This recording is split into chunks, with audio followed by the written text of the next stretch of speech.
Μέχρι τώρα είδαμε πως οι θεωρίες, οι προσεγγίσεις για να βρεθεί λύση στο ένιγμα του χρόνου δεν μας οδήγησαν δεν καταλήξαμε κάπου, δεν μπορέσαμε να εντοπίσουμε πραγματικά αν ο χρόνος υπάρχει ή δεν υπάρχει, τουλάχιστον μέσα από τις προσεγγίσεις των φιλοσόφων. Τον 20ο αιώνα, ένας μεγάλος Γάλλος φιλόσοφος, ο Ανρί Μπεργκσόν, σημαντικός λογοτέχνης, τιμήθηκε και με Νόμπελ λογοτεχνίας στις αρχές του 20ου αιώνα, αλλάζει την προσέγγιση, διαφοροποιεί σε μεγάλο βαθμό τη θεωρία του για το χρόνο. Ο Μπεργκσόν αντιμάχεται την αριστοτελική θεωρία. Για εκείνον ο χρόνος δεν είναι κίνηση, δεν είναι δηλαδή ένα πράγμα, δεν είναι ένα επιστημονικό αντικείμενο προς διερεύνηση. Ο Μπεργκσόν, έχοντας θεμελιώσει, είναι εκείνος που εισάγει σε ένα μεγάλο βαθμό τη θεωρία της ενόρασης. Η ενόραση αντιμάχεται τη διασκεπτική ενέργεια του νου, αντιμάχεται τη σκέψη, μας διδάσκει την άμεση γνώση, τη γνώση μέσω της οποίας ο άνθρωπος μπορεί να θεάται, θα μπορούσαμε να ισχυριστούμε, την αλήθεια, χωρίς το νου του, χωρίς γνωσιακούς σχηματισμούς. Ο Μπεργκσόν λέει ότι υπάρχουν δύο ειδών χρόνοι.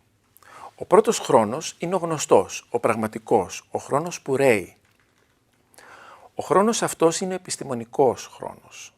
Είναι ο χρόνος που μετράμε με τα ορολόγια μας. Ο Μπεργκσόν λέει ότι είναι πολύ τετράγωνος. Είναι ο ποσοτικός χρόνος. Είναι ο χρόνος ο οποίος απλά κυλά, μετρά διαστήματα. Γι' αυτό τον αναφέρει ως παθητικό χρόνο. Και είναι ένας χρόνος που χωροποιεί την έννοια του χρόνου, τον κάνει χώρο. Γιατί εφόσον αποτελεί μια μορφή κίνησης, έστω και αν αυτή η κίνηση είναι ο δείκτης του ρολογιού μας, όταν περιστρέφεται και μετράει την ώρα, ο Μπεργκσόν λέει ότι αυτός δεν είναι πραγματικός χρόνος. Είναι ένας πλασματικός χρόνος.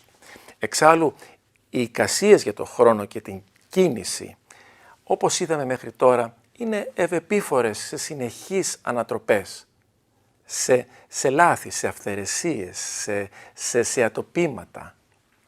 Ο Μπεργκσόν, προσπαθώντας να καταργήσει το πραγματικό χρόνο, μας μιλάει για μία άλλη αίσθηση χρόνου, τον ποιοτικό χρόνο, το χρόνο που αισθανόμαστε, που αποτελεί τη ροή και τη διαφοροποίηση, την εναλλαγή των ψυχικών γεγονότων.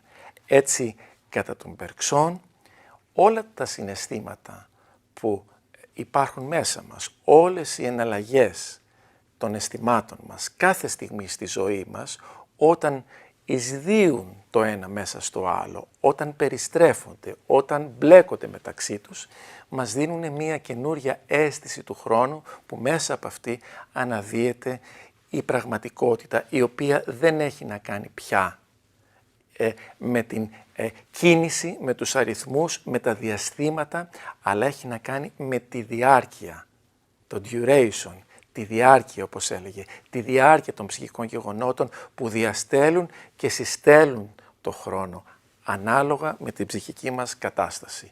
Μια πολύ ενδιαφέρουσα ερμηνεία του χρόνου που φυσικά και αυτή δεν είναι άμυρη δυσκολιών, γιατί και εκείνοι έχουν βρεθεί πολλά, θα μπορούσαμε να πούμε, αρνητικά ή επιχειρήματα τα οποία θα μπορούσαν να την ανατρέψουν. Αλλά κυρίως ακόμα και μέσα από τις ανατροπές των θεωριών λιένεται το φιλοσοφικό έδαφος, λιένεται η σκέψη των ανθρώπων και γίνεται πάντα ένα πρελούδιο για να ξεκινήσουμε μια επόμενη έρευνα και να ωφεληθούμε έστω και από τα ατοπήματα.